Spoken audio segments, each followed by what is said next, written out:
பார்க்க எண்ணெயில் பொரிச்ச மாதிரி இருக்கா அந்த ஃபிஷ்? இது எதுவுமே எண்ணெயில் பொரிக்கலை. எப்படி பண்ணுறது பார்க்கலாம் வாங்க. எல்லா மசாலாவும் எடுத்துக்கோங்க. வித் இஞ்சி பூண்டு பேஸ்ட்டு, லெமன் ஜூஸ், கார்ன்ஃப்ளவர் மாவு, கொஞ்சமாக மல்லித்தூள், மிளகாத்தூள், மஞ்சள் தூள், உப்பு எல்லாம் போட்டு நல்லா கலந்து வச்சுக்கோங்க.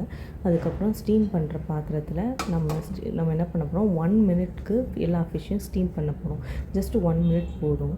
நல்லா ஸ்டீம் பண்ணதுக்கப்புறம் கொஞ்சம் நேரம் வெளியில் வச்சுட்டு ஃபிஷ்ஷை ஆற விடுங்க. நீங்கள் ஸ்டீம் பண்ணுறதுக்கு பார்த்தீங்கன்னா ஒரு வாழை இலை கூட வச்சுக்கலாம், இல்லைன்னா ஒரு தட்டு கூட வச்சு அது மேலே வச்சு ஸ்டீம் பண்ணிக்கலாம்.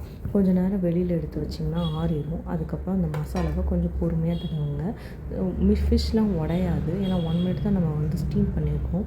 அதனால் பொறுமையாக உட்காந்து, பொறுமையாக டக்குன்னு நீங்கள் பண்ணிடலாம். எல்லா இதுக்கும் மசாலா தடவிக்கோங்க. பார்த்திங்கன்னா நெத்திலி தான் நான் எடுத்திருக்கேன். நெத்திலி பார்த்திங்கன்னா தலை இல்லாமல் தான் போட்டிருக்கேன், ஸ்டீம் பண்ணி எடுத்தேன். ஸோ அதனால் அந்த பார்ட் மட்டும் பார்த்திங்கன்னா கொஞ்சம் ஓப்பனாகி இருக்கும். ஸோ உள்ளெல்லாம் மசாலா இருக்கிற மாதிரி நல்லா மசாலா தடவிக்கணும். அவ்வளோதான். அதே மாதிரி மசாலா தடவிட்டு நான் அப்படியே வச்சுட்டேன். கொஞ்சம் நேரம் ஆற விட்டுட்டேன், நல்லா காய விட்டுட்டேன். நான் மசாலா தடவி வச்சுட்டு லாஸ்ட்டாக தானே நம்ம ஃபிஷ் ஃப்ரை பண்ணுவோம், குழம்புலாம் வச்சுட்டு. ஸோ அதுக்கப்புறம் நான் குழம்பு பண்ணிட்டு தான் ஃப்ரை பண்ணேன். அதுக்கப்புறம் நீங்கள் தோசைக்கல் எடுத்துகிட்டு ஸ்ப்ரே பண்ணிக்கோங்க. எண்ணெய் கூட ஊற்ற வேணாம், ஜஸ்ட்டு ஸ்ப்ரே தான். ஏன்னா நல்லா ஃபிஷ் வெந்திருக்கும். ஜஸ்ட்டு நம்ம அந்த மசாலா ஒட்டுறதுக்கு தான் எண்ணெயில் போட்டு பிரட்டி எடுக்க போகிறோம் லைட்டாக. அதனால் ஸ்ப்ரே தான், ஜஸ்ட்டு ஒரு 3 ஸ்ப்ரே பண்ணுங்கள். பண்ணிவிட்டு கொஞ்ச நேரம் நீங்கள் அப்படியே விட்டுட்டிங்கன்னா நல்லா அந்த மசாலா ஒட்டிடும்.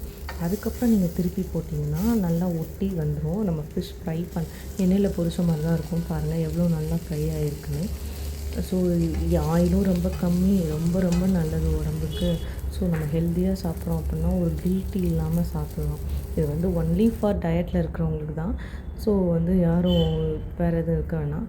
ஸோ ஈஸியாக ஃப்ரை பண்ணிடலாம். அவ்வளோதான். எவ்வளோ ஈஸி. ட்ரை